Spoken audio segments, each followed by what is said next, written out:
What's going on, everyone? It's your boy at Big Game James _36 with Big Games BS, part of Did Media Group, brought to you by thehumidor.com. Thehumidor.com is the go-to website for all things cigars, whether it be your cutters, your lighters, your humidors, humid packs, anything that you possibly can need for cigars. You should go there to thehumidor.com. And while you're there, if you want to save a little bit of bread, type in sports den at checkout. Make sure you get 20% off. And if you order anything over $150, you get free shipping. This is the only place in America or in the world that's acceptable to order cigars and things from, except for the Goodfellas Cigar Lounge here in Jacksonville, Florida. This is where we produce our show. I'm right now in the executive lounge, members only. Got to be a member to be in here. So obviously that means you know what I am. So I want you to become one here as well. And it's just good times, good vibes. Actually, it's wild because we lost a good fella yesterday. RIP to Ray Liotta, Mr. Mob himself. And I don't think he did anything but mob movies for most of his life. So unfortunate, tragic passing of anybody.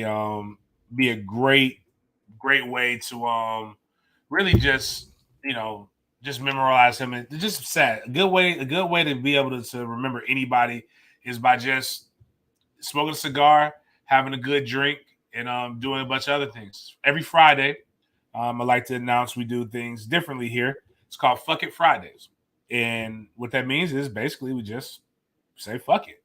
And what better way for me to kick off a Fuck It Friday than by downing some fries? Anybody who follows me or knows me knows that it's a restaurant that I just don't understand. Giving them free advertisement, actually paying them for this. I actually went there and I went and got Arbys. One of my friends who helped push everything on Wednesday's show by the name of Stevie Stacks. Shout out to Stevie Stacks for, and actually shout out to, I forgot my guy's name. His name is George, but is who actually won our the giveaway that we gave away. Obviously, we did give away the $100, but I'm trying to remember. Sorry, you gotta forgive me. It's the CTE. I don't have actually, and I'll get into what CTE. Jesus Christ, Herschel Walker, man. I've never been afraid of CTE until I've seen this motherfucker talk, and this dude is terrifying. FSU Butch. Shout out to you for winning the $100 from Did Media Group. Hopefully, more people participate on Friday, Memorial Day weekend. You get $100, you do stuff. But everybody talks to me about Arbys, right? Arbys, oh my God, Arbys is so delicious.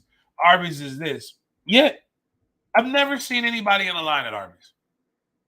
I've seen Chick-fil-A drive-through packed. I have seen all kinds of shit, but I've literally never seen anybody more than 3 cars at Arbys in all my years of driving by Arbys and all these different things. But I did a little test and I said, you know what? I am going to go to Arbys. I'm going to eat Arbys. I am going to try. What are some of your favorite things at Arbys? And to my surprise, you know what happened? A lot of motherfuckers gave me suggestions.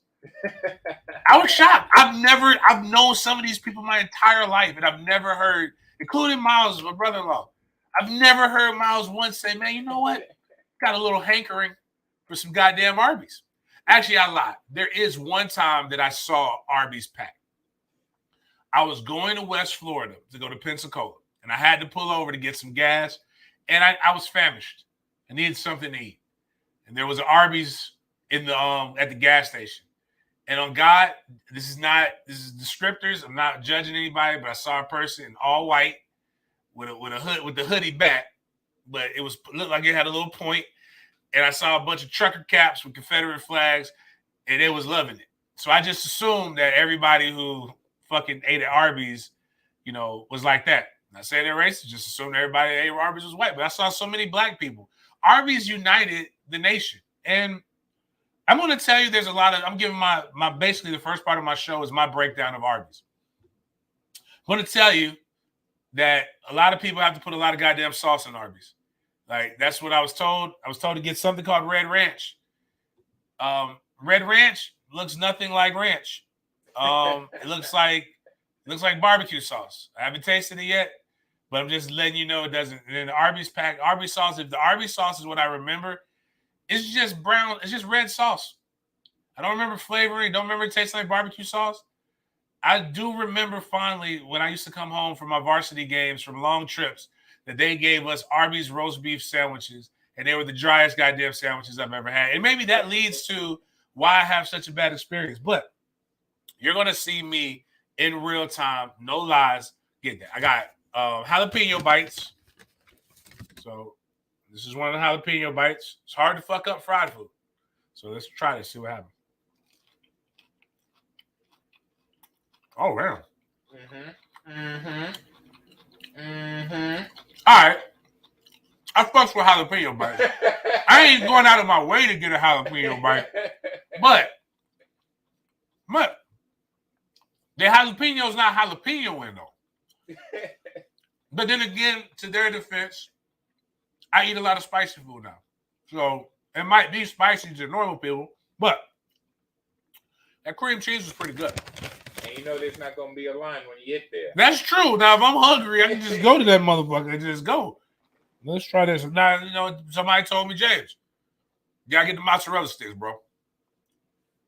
Mozzarella stick, have not tried it yet. So their defense is a little cold. It's been here for a while, but that's a lot of mozzarella in that stick, though. I'm telling you, quality. They're about quality. That ain't bad. I didn't even have to dip it in nothing. Now, if McDonald's has some, we got mozzarella sticks tomorrow, would you feel comfortable eating them? I don't know. I don't really like McDonald's. Actually, that's a good. I don't talk about why. The only reason I eat McDonald's, and I don't trust their drinks though, because I saw the report about the dude pissing in drinks and shit. So, man, why'd you have to get water? I got a Sprite here from Goodfellas, so I trust my bar. All right, so that was that. All right, I'm just gonna do a little sample test. I'm not gonna eat all of it. All right, I got a buffalo chicken slider. Oh, there we go. I heard this is supposed to be good. So they got a little bit of.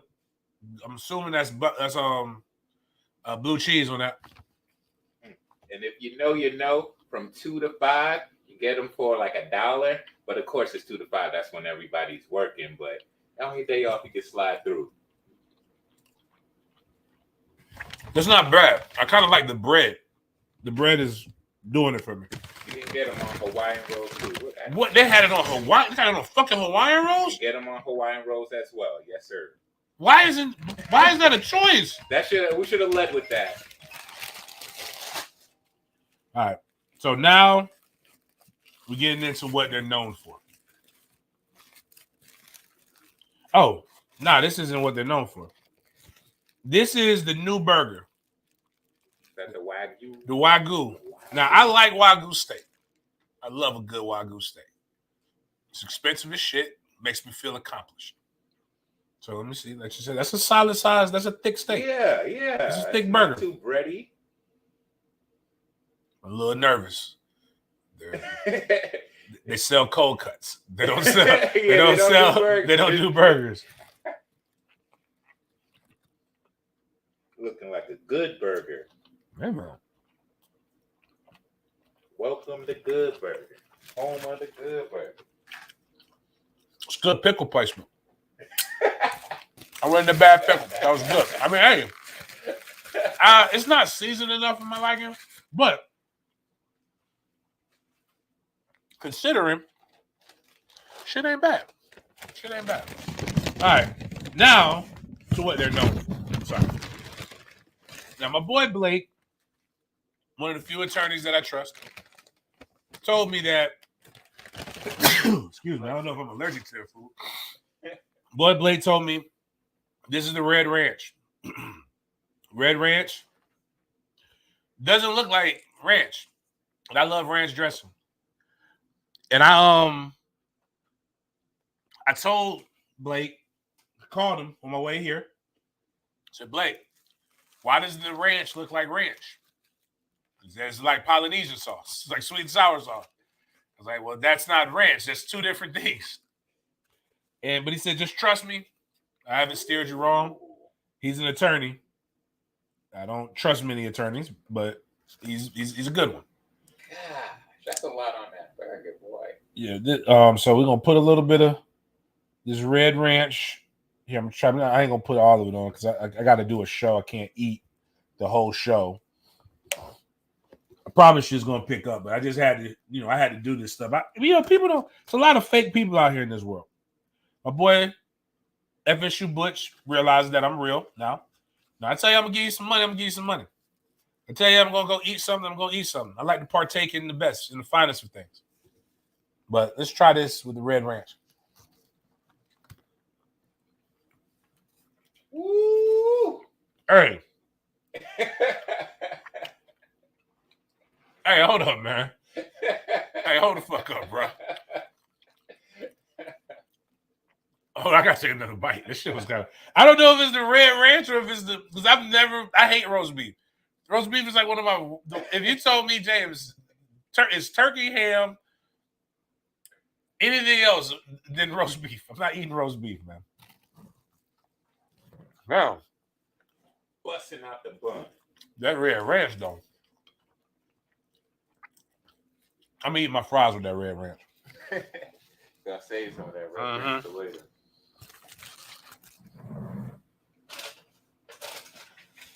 Hey, I'm gonna fuck that up when I'm done with this food. When I'm done with this show, man. Man, boy said I sound like Odell. Odell's one of my D-line coaches from Florida State. Yeah, I did. All right, listen, man. Listen. I'm not telling you. That was good, man. I can't even cap. I can't even cap, man. I still don't understand how they're open. Because literally, when I tell you nobody was in line. Nobody was in line, man. If you know, you know. Now, when you think about eating fast food and you think, it's the only thing open, I gotta, I'm not gonna eat healthy today. You got your BK, you got your McDonald's, you got your Wendy's all in a row. Which one do you feel better about? I feel better about eating that beef and cheddar than I do about eating a burger. Now, the Wagyu burger, I applaud you. That's an E for effort, right? But like, you gotta put some seasoned salt on that bitch or something, dog. Like, we can't just be around here frying burgers and like. Now, it was cooked the right way. Like I learned this in college. Like, don't give me no beef that's brown that's brown all the way through, or gray, or whatever you want to call it, whatever you cooked it. I need it, man, because people are so sensitive, get offended by so much shit. Fuck it. If you're new, you know. Like everybody has preferences. I like my women dark, but I like women. So like, if you're a consonant, hey man, God bless. I'm an ally. I'm with you. Fuck who you want to fuck as long as you don't fuck me. That is my political stance. But I like my women seared, and I like the insides red. I like the insides a little pink. So I like my burger the same way. So my burger ain't seared and it's not pink. Don't give me the goddamn burger like that. Don't give me my steak like that. So they got that part right. They just ain't sprinkle no seasoning on it, man. You gotta sprinkle seasoning on it. So but that beef and cheddar with whatever the fuck red ranch is supposed to be, yeah, that's what's up. Like, I can't even front on that, man. But I just wanted to start the show off by making this simple statement that Arbys ain't that bad, man. Like, I don't understand why. I don't understand why the line. I'll give you this. It's better. It's better than McDonald's. Give me something I could clip and I could tag Arbys. It's better. Arbys. If I got to rate what I just ate, I don't know if you're consistent because I don't know when the next time I'm going. But I will say this: if you put that damn double beef and cheddar in my face with some red ranch, right? You got to have the red ranch. Don't give me no dry ass sandwich. And you put a quarter pounder in front of me. I'll go to the Arbys beef and cheddar. Done. I'm tagging Arbys. I think Burger King has fell off tremendously. I don't know what the fuck happened to Burger King. I used to love Burger King when I was a kid. I just don't go there unless it's for breakfast because it's hard to fuck breakfast up. Their sandwiches are amazing. I don't like the stepped on ass chicken from You want some of this? You want some of this food, Trey? You don't want the fries or the mozzarella sticks? There's a lot. I got a lot of food, son. I'll bring them. Let's take your kid to work day. I take my sons to bars so you can learn the family business. So come over here, boy. This is we got a couple of them. This is Trigger, aka the franchise, aka Trey. We got killers in school though. I pay a lot of money for daycare, so he's gonna go there. He's public school, so but you ain't gotta pay. It's already paid. The fee is paid, so you get what you want out of there. That one got my name, so like that's the one that I do something strange to you about if you mess with him. So don't make me lose my moral compass by fucking with my kids. But getting into the show, fucking Friday, Petty Friday. Man, I just really don't like when people fuck with my fries, man. Like, I'm sorry, I can't get over that. Like, just Arbys, you could have gotten a Kevin Samuels 10, which is basically a 7. Kevin Samuels gives no woman a 10. Or if we got the Patrice O'Neal scale of 30, you could have got a solid 23 out of 30, man. A solid 25 out of 30 if you just didn't fuck with my fries. That's the only thing I ask is that, I'm a big boy. I like fries. Just hook me up, man. That's all I'm asking, man. I don't ask for a lot, but don't fuck with my fries. So, into the sports world. What is going on? What are some of the things that are happening? I'm going to keep it to college first. One of the weirdest phrases in all college sports are, and it's only the schools who can't get them, right? It's never the schools that are consistently winning. And my alma mater's in this. My fan base, and I love our fan base. But I don't want a 5-star. Don't give me a 4-star. Give me a 3-star with heart. What the fuck does that mean, man? Like, it doesn't mean anything. Like, perfect example. I was a 0-star. If I was around a bunch of 0 stars, you know what I would have probably stayed? A 0-star. I became good in college because I got surrounded by talent. I came in the #1 recruiting class in the nation when I came into Florida State. I had 2 5-star running backs that were in my seg, and a 4-star that came in my same class. I competed with Torrance Washington, who I believe was a 4-star at fullback. Competition brings it out of you. If you don't like competition, man, like, this ain't where it's at. But there's a study that people did. This guy, Graham Coffey, is the one who tweeted this. Which schools put the highest percentage of their 3-star recruits into the NFL? That is the key to development. If you're looking for the tweet, Miles, his name is his Twitter handle is @DAWGOUT West. Dog Out West is his name. And he posted this yesterday morning, or yesterday right before noon. Mind you, that from 2015 to 2018, only 6.3% of 3-stars were drafted to the NFL. So when people give you these posts, 6.3% is not a lot. Like, that's still very far from 100. But here are the programs that benefited the most, or that developed their 3-stars the most. #1, University of Georgia. 32.2% of all their 3-stars get drafted. You know what Georgia does year in and year out? Get a shit ton of 4-stars, get a shit ton of 5-stars.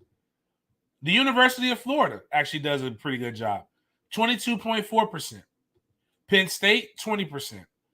Tied for fourth, Alabama and Ohio State. Perennial powerhouses that consistently bring in 4 and 5-star prospects. Number 6, Clemson. Number 7, Cincinnati, a school that only recruits 3 stars because that's what all they've been able to get. Number 8, University of Louisville. Number 9, Wisconsin. Number 10, UNC, but they've gotten better at recruiting. Iowa, UCLA, Michigan, Washington, Texas A&M, LSU, Oklahoma. Like, when I go through this top 25, let's go Georgia, Florida, Penn State, Alabama, Ohio State, Clemson, Michigan, Texas A&M, LSU, Oklahoma. Utah's been pretty good recently. Miami, Notre Dame.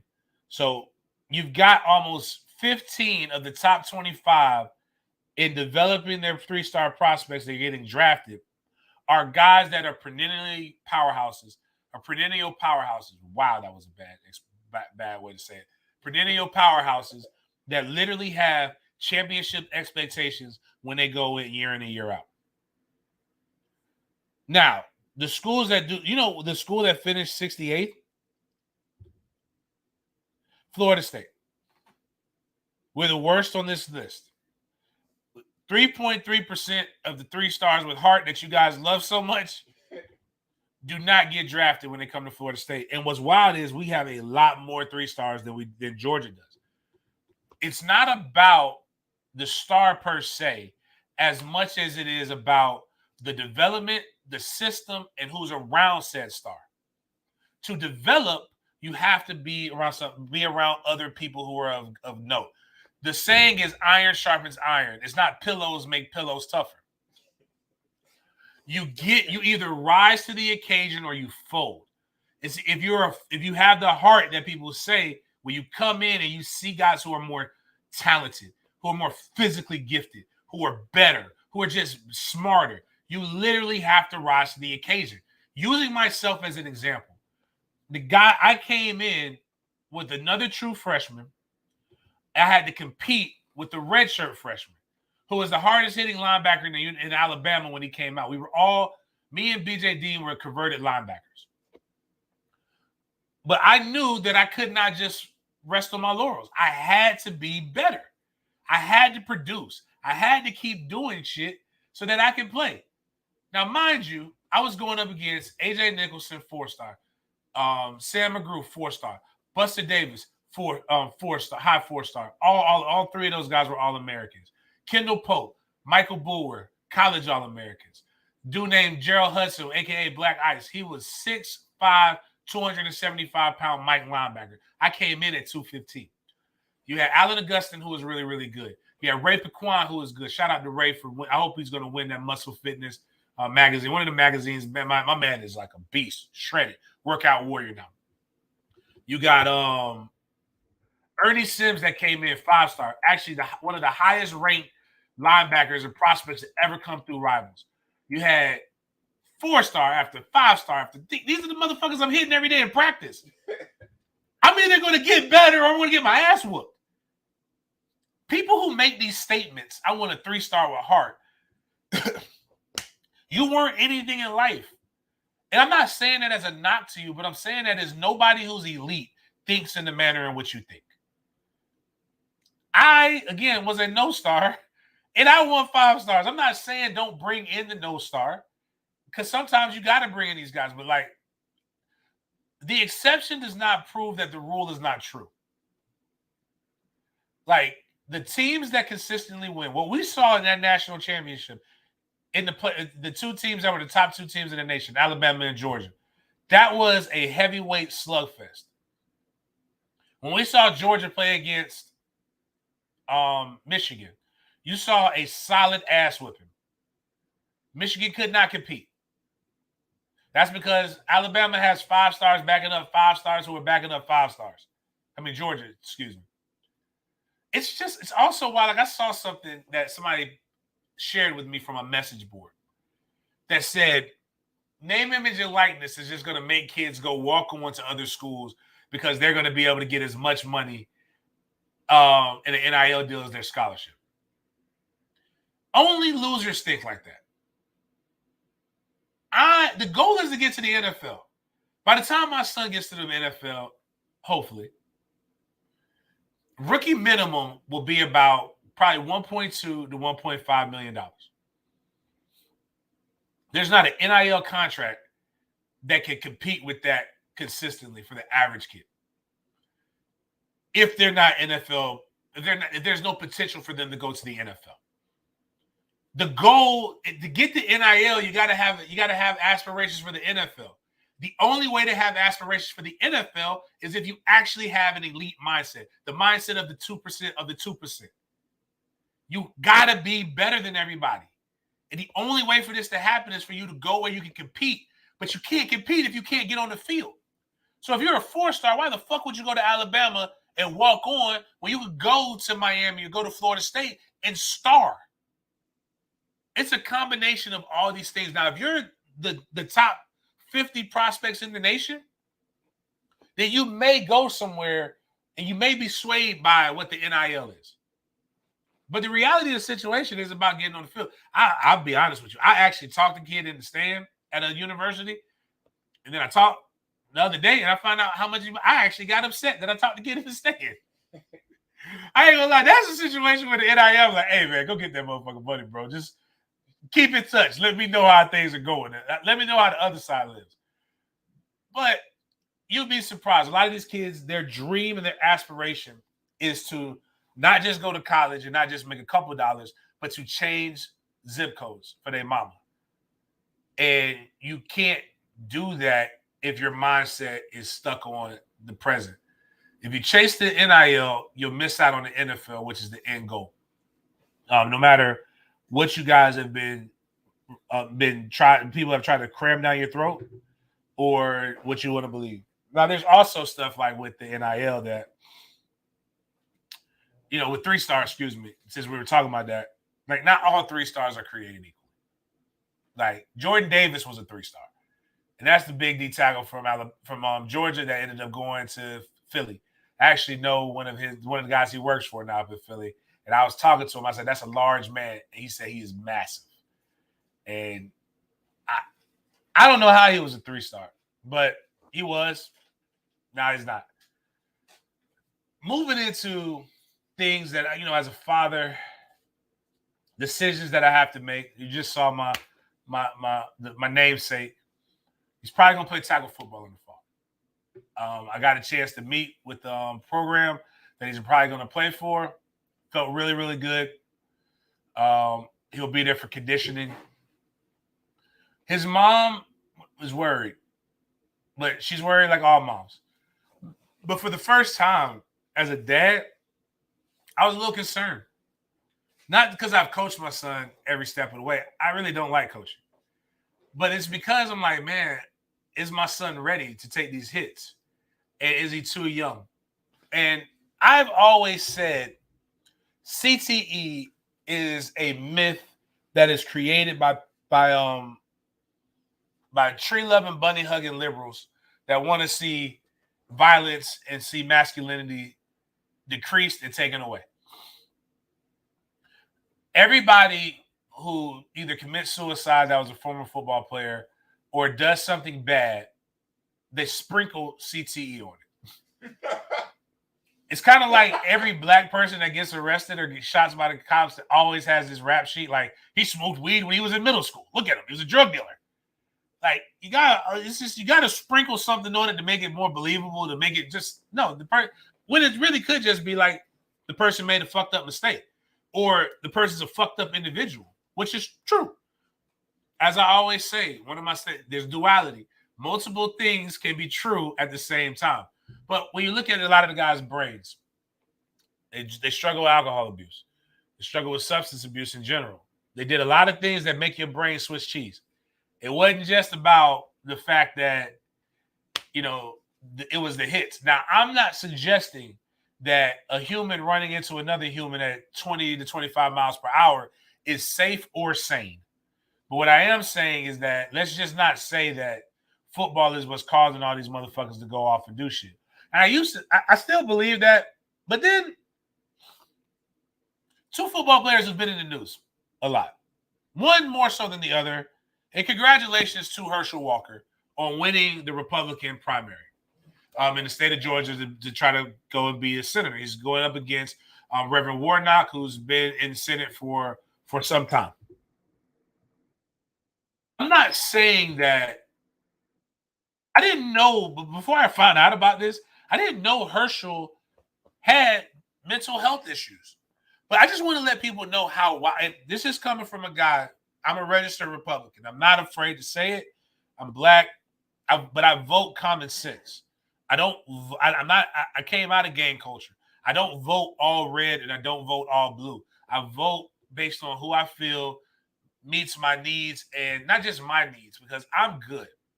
I vote based upon who I think is going to try to make the world a better place for those who don't have as much as I have. Because I see what I do on a day-to-day basis. I give back to my community. I have a book bag drive. I have food drives that I do on a weekly basis. I have a lot of shit that I go out and do. And I'm like, who can do that? One of my son's godfather, he just won president of city council of Jacksonville. He's a black Republican. Herschel Walker, but here's something that you'll never see me say.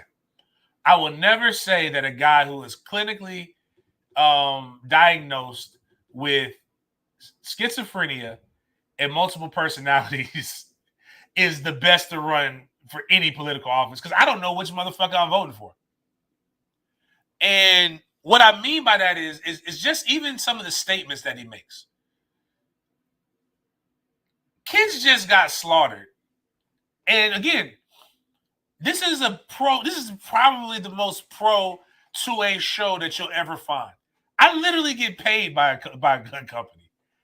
I love them. But even, but I have common sense. But instead of just saying like, damn, if I didn't have common sense and instead of just saying, damn, this situation sucks, we need to figure out some better things to do. Herschel goes up and just says things like, tries to butcher the Constitution, tries to butcher sayings that people that kind of makes sense if you said it right. But when you have multiple personalities and you don't know which, and they're all talking at the same time, you get confused. He's talked about abortion, and abortion is one of those things that if people were being honest with themselves, right, you really don't care about it until you need it. If you think about all the politicians who are no, repeal Roe v. Wade, go look at their backstories. I promise you they got a side bitch that's had an abortion. It was cool when you need to get out of pickle. But it's not cool when you don't. If you look at church, the most abortions that I know come from people who were involved in the church. This is me. I don't know the statistics. I'm just saying me, James Coleman, what I know. I'm neither for nor against it. All I'm saying is it's not my job. But I do know this. There is nuance in everything. I don't think a woman who's been raped against her will should be forced to should be basically raped again. They have to remember that. Again, that's up to the individual person, in my opinion. But what Herschel's thoughts on that just made me think, I don't know which person, which Herschel we talking to, bro. And, just a lot of these things, it just lets me know. Like, I've always said this, and this is not why I'm a registered Republican. I'm a registered Republican because, and I think I've said it before, my favorite president was George W. Bush. Love W. Obama was something that I never thought I would be able to have, I would ever see. And I do I admire a lot of the things that Obama did. But anybody who knows me knows, man, W is my guy. 4-5 is hilarious to me, by the way. I don't hate or dislike 4-5. I just find it odd that people believe that a guy who's a Democrat for much of his adult life and flipped to become a Republican right before he ran for office is a real Republican. Like, I don't think you guys understand marketing or how things work, but that's your right and you're as an American. But I try not to get into politics outside of the laughter that I get from people actually believing that all of these guys have their best interests at heart. And I know a lot of these motherfuckers. They come hang out with me. I know them. Trust me. And some of them are actually better. Some of them don't believe the shit that they actually tell y'all. I know that for a fact. But CTE, Herschel Walker, just listening to him talk. There was a post that I put up there that said, "What's more? Who would win in a spelling bee?"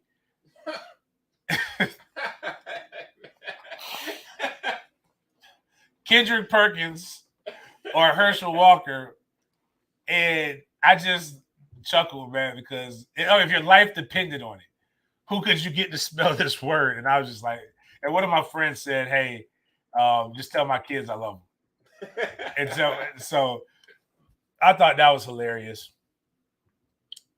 I also think that I can't. Here's how you know if a black man really is for real. So I'm gonna go back and use my guy Terrence Freeman. Terrence is a good politician. He's a black Republican. I believe everything that Terrence tells me. I love him to death. Terrence is going to always have a crispy fade. A black man that does not care about his hair is a black man who hates the internal part of himself. He hates himself on the inside. It's not just Republican or Democrat things in general. Like when Kevin Durant says his mom was the real MVP, and you look at his head and you see all them naps, he ain't got no haircut. That's a man who doesn't love his mama, because any black mama will tell you they beat the shit out of you if you don't have that hairbrush. It's part of why I got dreads. You gotta have something. You gotta do something with it. The barber shop is key. It's where we learn how to debate. It's where we learn all these different things. It's where we get our appearance. And I have to go with the Kendrick Perkins, Herschel Walker, the guy whose edge looks a little bit more crispier, even though Kendrick does have a perpendicular hairline. But you can't help that.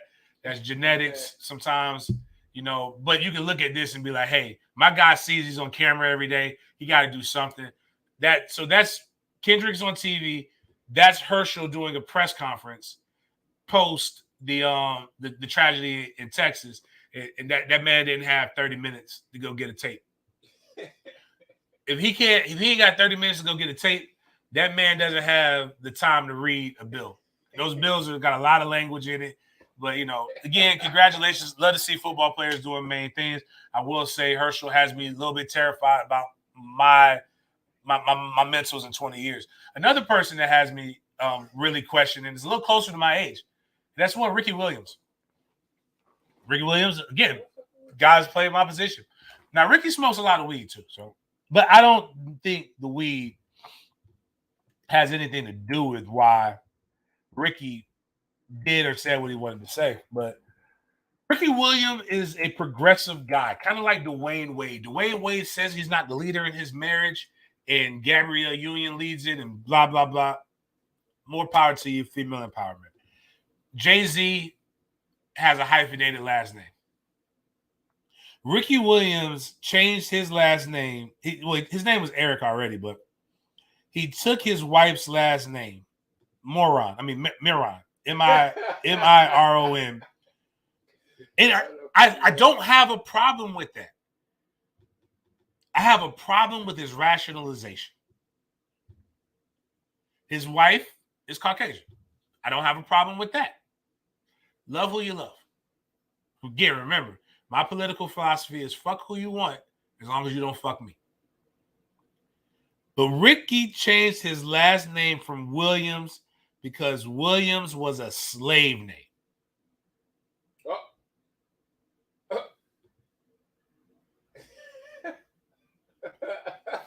So he changed it to a white woman's last name.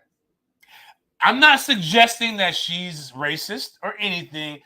I'm just suggesting that the whole concept of last names and you saying you got to change your last name because it was a slave name does not change because you marry somebody else. It's like you either believe last names are slave names or you don't. Like Malcolm X changed his last name to X until he became until Shabazz, until he could figure out what he wanted, because it's a lot of people do that. People in the Nation of Islam do this all the time. But it's just, I want to know how the conversation went in his head when he said, I want to change my last name because this last name is a slave name, but this one isn't. Now, maybe the family took the name later on, but I do know this. Last names in general are typically, we're typically ownership things. So even marriage in general is, I know we have these newer constructs of monogamy and fidelity and, and just marriage for love.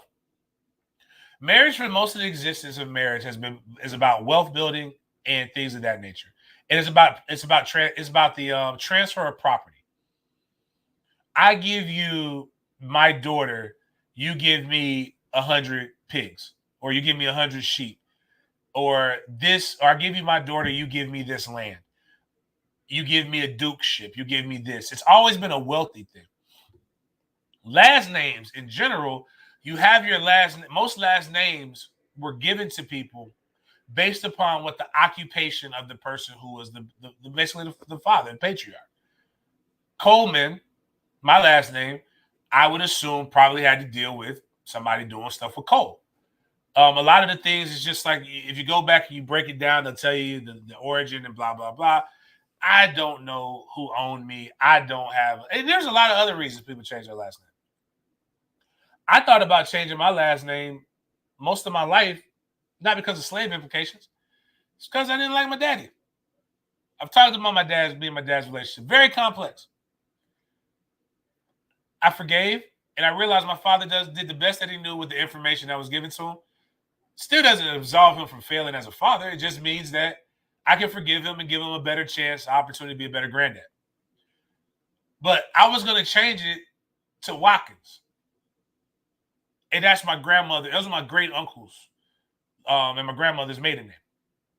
The reason why is because them some badass motherfuckers. I just wanted to be. I mean, those old men are like smooth. It was smooth as shit. My mother talked about all of them, but in particular, my Uncle Harry at his funeral a couple months back, and said that they were lovers. Who doesn't want to have the last name? I want to go to Trenton, New Jersey. Oh, you a Watkins? Oh yeah, we heard about them big Watkins. Who wouldn't want that shit? But then I thought about it. Everybody has a flawed past. See, I'm a historian, right? And I think going to college helped me.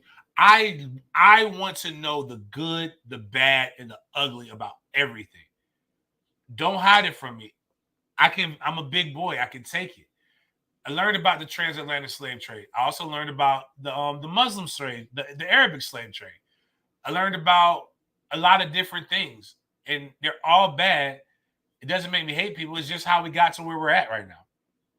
Too many of you guys are thin-skinned. So why did I say that? I learned a lot about my father, a lot about his upbringing. I learned a lot about who he was to other people that he wasn't close to. There are people who love my father, are loyal to my father. Then there are people who hate my father. Then I realized that I have the exact same makeup as well as the name. There are people who are loyal as shit to me. There are people who hate my guts. And both, as I tell people, believe all things that you hear about. Just ask me why that person. And I'll tell you the truth. That person might have a legitimate gripe. I might have fucked up, or they might have been the enemy. and I'm a great friend, terrible enemy. But I didn't want my sons to lose out on their history because I was a snowflake. And it is what it is, man. If you're brown and you're in America or you're on this side of the world, more than likely you were transported over here against your will. No change of last name is going to change. No change of last name is going to change that. The best you can do is learn as much about your history as possible and move forward from it. But the logic is what scares me. It's like, I don't want to be 50, going on 50 years old, and I start saying random shit that doesn't make any sense and blaming it on this new, because that's woke. White people love to throw woke. That's some woke shit. I've been woke before. You know what I did? I was woke so long, I went back to sleep. I was tired. Don't want to know. Now, keeping it in sports, it's funny. People will tell athletes to stick, or people who cover sports to stick to sports when you don't agree. But when you agree with them, that's right. Keep that shit up. One person that I kind of, if I ever see him in the streets, it's on sight. I'm gonna fuck him up. Dead serious. Fat fuck. It's Jason Whitlock. And it's not because I hate Jason Whitlock. It's that I know what Jason Whitlock and Candace Owens are doing. You guys don't know what they're doing. There's no fucking way these people look in the mirror every day and truly believe the things that they say. I know it, especially Candace Owens. Candace Owens is a person who will tell you discrimination doesn't exist, but literally got her first bit of fame by winning a discrimination lawsuit with the NAACP against her school district. It didn't exist until it happened to you, which is American as apple pie. Now, Jason Whitlock goes and says contrary things because it gets a lot of views and it gets a lot of feedback, even no matter how detrimental it is. We all know about what happened in Texas. It was sad. What's sadder is the information that's getting out about the police officers' influence and what they did. If the gunman was inside that school, I've heard 30 minutes, I've heard an hour. I know how I've shot an AR-15 many times. I know what can happen when you have 585 rounds of what this young man had and nobody giving you any resistance. You literally have enough bullets to kill everybody in that elementary school. It wasn't barricaded. The police waited for more help. They did not go in there to stop this gunman. A teacher lost her life trying to save kids. But the people who literally are sworn to protect and serve didn't. It's not me bashing police. It's just what happened. My problem is this, and I would have probably done the same exact thing. You have parents who showed up with no weapons, no body armor, nothing, that were willing to run into that school to go save their kids. And I think that's admirable, and I think that's dope. That's what you sign up for as a parent.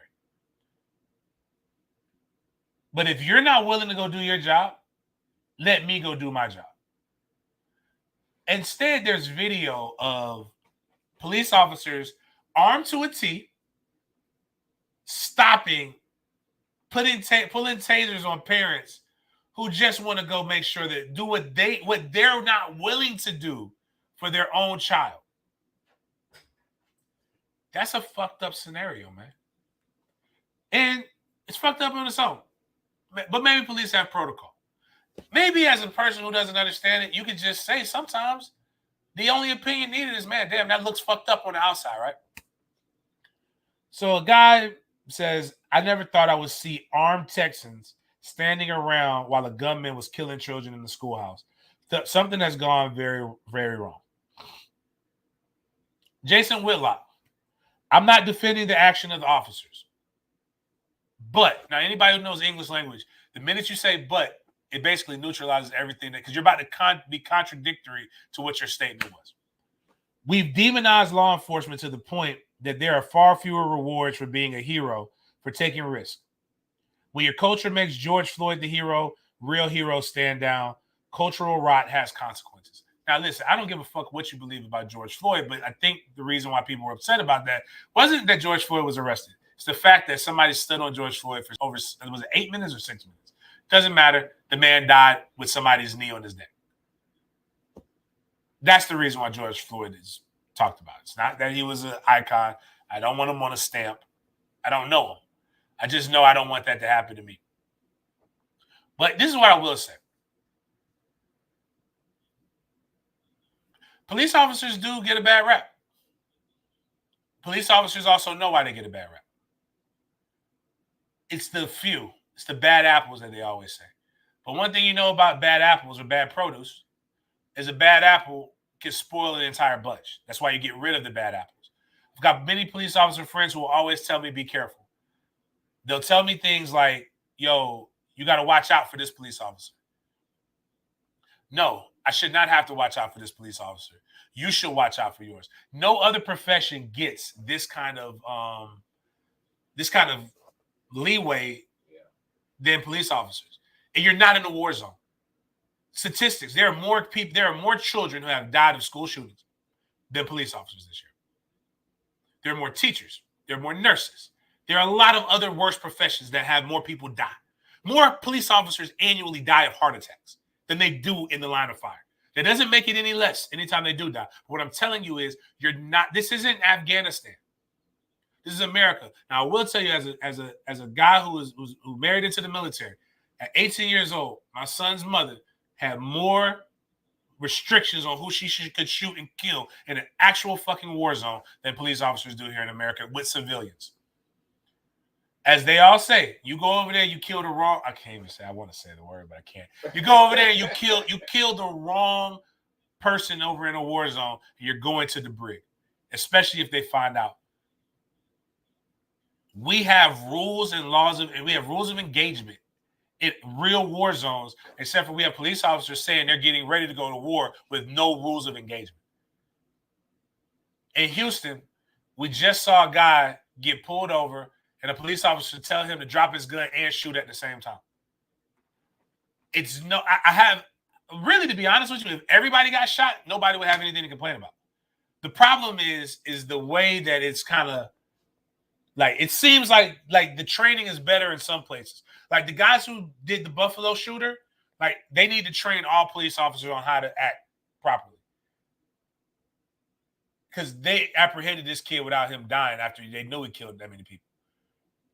This young man did die, but I'll pay for more taxes for tactical training. So here's the crazy part. Police units all over America are getting more militarized, have more military equipment, have more bullets, have more guns, yet they're not the ones who are running after the bad guy. So you could kill the good guy with a gun narrative because there were supposedly good guys with guns there that did not go and save, I believe it's up to 19 children. Like, I'll give these parents the benefit of the doubt of being great people because, I can only imagine if I found out a lot of this stuff. I would get gun law changed. I can tell you exactly how I get gun law changed if it happened to my kids. Preferably it won't. It'll happen to their kids. See, what you guys have failed to realize is that we have put people in positions of authority that love the power that comes with authority, but do not have but have a dereliction of duty. We've had the same people in office, like Republican, Democrat, say what you want to say. I don't give a fuck. But they'll rather have if somebody just protests on a judge's lawn like that, we get legislation. Rightfully so. You should not do that. 19 kids can get mowed down. 18 old ass people is shopping and doing mundane things, and we're like we're bringing in up things again as a history major. If you know about the Constitution, the forefathers who created it stated that they should change it every 19 years to adjust to the times that we're in. Hell, they had to fight to adjust it just to get people like me to be able to be on radio. Again, if it goes to their doorsteps, then we have it real. And if nobody wants to take guns, they just want to limit access to people who don't need them. Like, I don't think an 18. The one good thing I say about the state of Florida is that you got to be 21 to get an AR-15 or an automatic rifle. You only got to be 18 in Texas. Why can't it just be 21 federally? Doesn't mean you can't shoot the guns. You can't. That means as a parent, if I buy the gun, my kid can shoot, but I'm responsible for that kid shooting my weapon until he becomes of age and buys his own weapon. I believe common sense legislation doesn't mean you're taking weapons. I need y'all to buy guns. It gives me a good check. But I also want safe guns. I want safe gun ownership. And before you tell me, well, that doesn't stop criminals from doing criminal things. In these last two shootings, both guns were obtained legally. They were 18 years old. They went and bought the gun. They did not get an illegal gun. Actually, if you really go look at the statistics, you talk about Chicago, right? Chicago, none of the guns are bought in Chicago. They actually have charts that show where the guns came from. You can literally go 30 minutes outside of Chicago and go purchase a gun because they have no stringent gun laws. And it's ironic because that's a politicized thing, right? Nobody talks about Reagan, how Reagan implemented some of the strictest gun laws in the state of California when the Black Panthers were doing basically a nonviolent version of the June 6th insurrection. Nobody got shot. Nobody got killed. They just stood in there with their guns. And then Ronald Reagan, I quote, "Nobody needs to own a high-powered rifle." And that's like the GOAT of our Republicans. Actually, hold on. I got another one. I got another bar for you.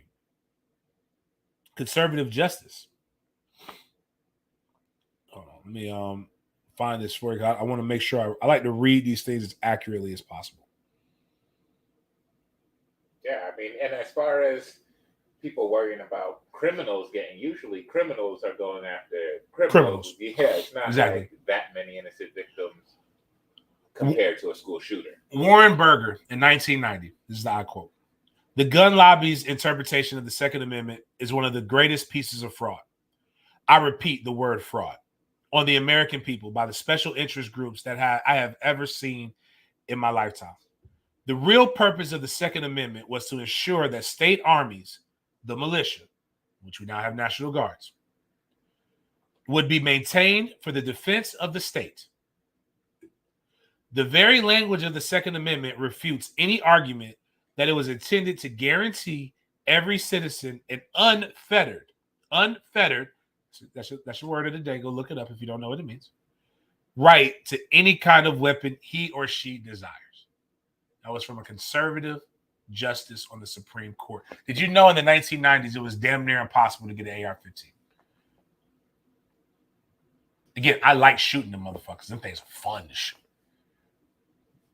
But after seeing the damage that it can do to a target once it's hit, you can't hunt. You can't even hunt with it. You can't even use that excuse. You're not gonna get any meat off of that. And it's gonna fuck up the entire whatever you're shooting. It's gonna fuck it up. But the key thing is that the most American thing is the dollar bill. Nothing comes before the dollar bill. And until you get money out of politics and you get term limits and you get some of these old motherfuckers who've been voting since, like, to be honest with you, I think if you've been in office since the 70s, it's about time that you get out of the office. Because, like, this is why I don't understand this shit. I like Hot Wheels. But, like, the reason why Hot Wheels isn't going to be a senator anymore is because he actually tried to kind of shed light on what was right and what was wrong. And that should let you know everything that you need to know about, do these people as a whole have our best interest in mind? And, you know, as I like to joke, people love to talk about no weapon formed against me shall prosper. I ain't never had a gun pointed to their face. And again, that's why I believe you need it. But I also believe that we need to have more stringent laws on certain things. And as Miles brought up, even criminals have a code. They typically keep it to criminals. And one thing about criminals, I can say this, is that they get prosecuted to the full. Most get prosecuted to the fullest extent of the law. Very few criminals that I know who have killed multiple people, get a chance to go to Burger King or get a chance to go to Arbys and go get a beef and cheddar sandwich before they go to jail. The only time that they get those kind of things is when they on the table snitching on first 48. But they already in custody. They already been there for a couple hours. And they got them real comfortable, man. So, moving forward to my Hate O'Clock. Hate O'Clock brought to you by Green Acre Sporting Goods. Go to Green Acre Sporting Goods to get all your outdoor needs. Guns, bows and arrows, fishing equipment, coolers, safes, all the different things that you could possibly need. I believe everybody needs to go have a gun safety course. Everybody needs a 9mm. Everybody needs a pump shotgun. I would even suggest that for women, men too. I shot it. I got some power. Little bitch got power. Get you a 380. 380 is 199 Taurus. We got a Ruger 9mm for $299. Canik 9mm for $299. They got Taurus, Canik, Ruger, Glock. Go over there, get whatever you need. Z and those guys are going to make sure that you're taken care of and that you honestly know. And if anybody wants to, I think you should really go over there and take their concealed weapons class. Understand the power that is in your hands when you own that weapon and the responsibility. Somewhere down the line, we've lost. We've made this into a novelty and not understanding that this tool has power and and though it's a right, it's a privilege as well.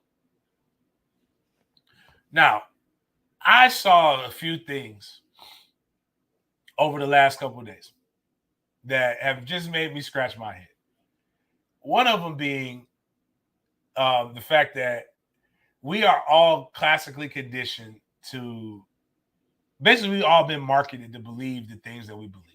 Doesn't matter how strong your mind is, doesn't matter what it is. I'm going to start off by giving you this classic example and why most of you need to believe this. When's the last time you seen a McDonald's Happy Meal commercial? You remember, Miles? You know that? Even heard one? I can't remember when's the last time when Trey was Kai's age. I didn't even remember him then, but you know what Trey and Kai know about? McDonald's Happy Meals.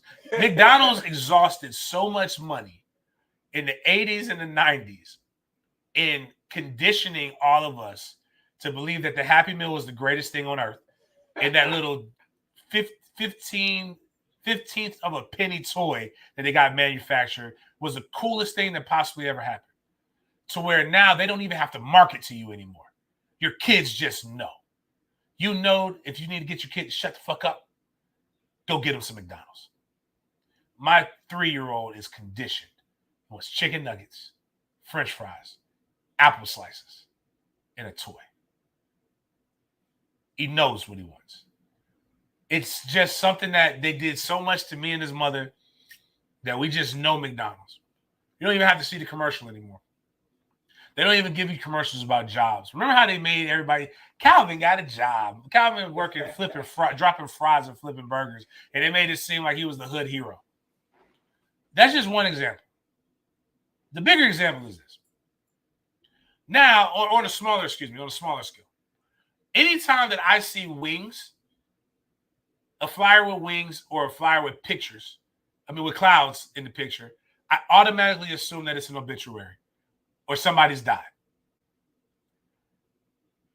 You people, and this is in black schools, old black people, get with the fucking times, man. Stop making regular ass flyers with with wings on it and with clouds. You have me thinking one of my friends died yesterday. Minding my business on Facebook stories, and I see a picture from my friend's page, and she's got its wings behind her and a picture of her. And I'm like, oh my God, what the fuck happened? Is she dead? Oh my goodness, let me click on this. I screenshot it. I sent it to a mutual friend. I'm like, oh my God, did something happen to her?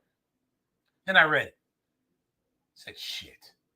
This motherfucker got a goddamn award at some little school, some little black kid school.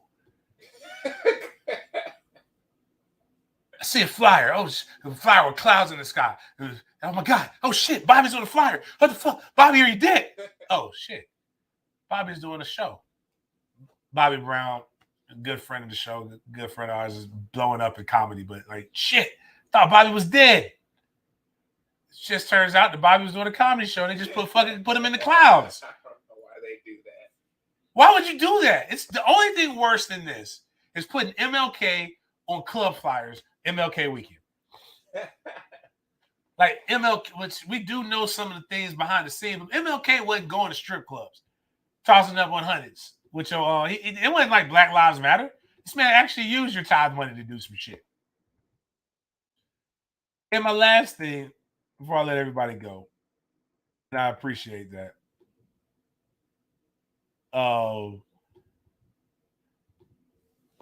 Is Juneteenth is something new that everybody else is just finally finding out about, right?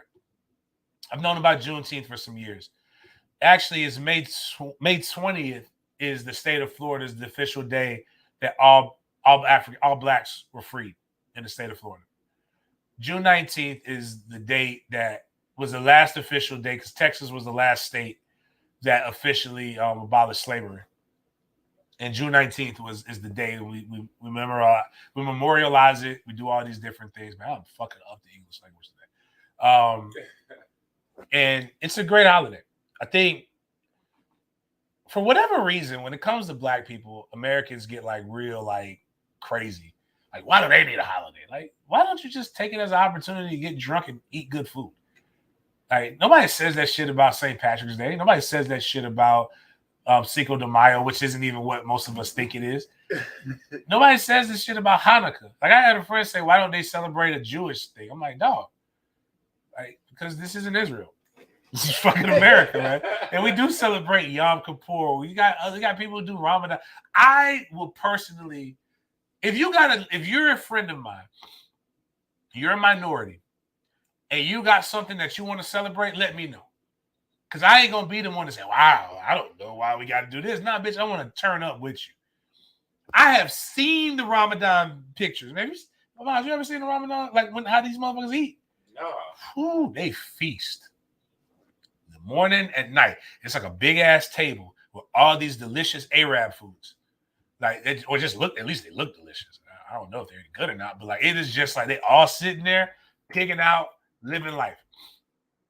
I want to go to I think it's Turkish wedding. I want to go dance. I want to do the line dances that they do. I want to know if they really do it with rap music. Shit looks amazing. Basically, Ramadan, every night of Ramadan is basically Thanksgiving. If you want to think about it. Or Sunday dinner in the Black House. But the problem with Juneteenth, outside of, I kind of don't think everybody should get off. But I'm with it. Cool, do what you got to do. Is Walmart trying to capitalize on it? And what Walmart did was they made Juneteenth ice cream.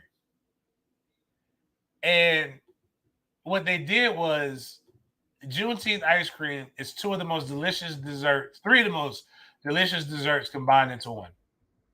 Ice cream, red velvet cake, and cheesecake. And they put the colors on it. And the issue is they have Juneteenth trademarked. And there's other things, like the black hand has 4 fingers. And, some other things that just aren't as like, they could probably do a better job of it. But like, I don't know if red velvet cake is like, I know Black people like it. I thought it was more of a Southern staple than it was a Black person thing. Cheesecake, everybody loves cheesecake. Like, make it peach cobbler ice cream. Make it like something that's just, or something, because Juneteenth is technically a Texas holiday. Make it something real Texas-like. Or just don't do anything at all. And now Walmart does something that we all know that they don't mean. They apologized over the backlash. We know you don't care. But here's the wild part, is people who get on here and they get offended by literally everything. We're about to celebrate a holiday that was actually started off as a Black holiday. We're going to all barbecue. We'll have times. And hopefully during this time, you will remember those who actually did sacrifice their lives to make this country what it is that we all claimed it to be. And that's Memorial Day. I hope everybody has a great Memorial Day. Stay safe. Pop fireworks, just fireworks. Don't shoot your guns in the air. Bullets come back now. And remember that a lot of kids are getting out of school, and they've had a stressful 2-3 years, man. They've had a nationwide lockdown that took most of them out of school for 2 years, or a year and a half. And kids like my son, because I tried to hide it from him, but you can't. He had to learn about kids his own age being mowed down before they got a chance to experience their summer break. So those who are listening to this and you share this, please make sure you hug your loved ones a little bit tighter, love on them. As I said before, if we get 1,000 views on Periscope, it's $100. We get 1,000 views on Facebook, that's $100. We get 1,000 views on the YouTube channel, that's $100. Once we get to 2,000 subscribers, we'll do a giveaway as well on YouTube. The key is just to continue to spread love, continue to share it. Why pay? I thought about paying for advertising, but I'd rather give that money to the people, let you guys be able to enjoy it and share it. You got into the next show to make it happen. So on that note, man, love everybody. Appreciate you guys. At Din Media Group on YouTube, at @sportsden_live on Twitter and Instagram. Check out our reels. Check out all the different things. I'm at Big Game James _36. Like it or love it. See you guys next week.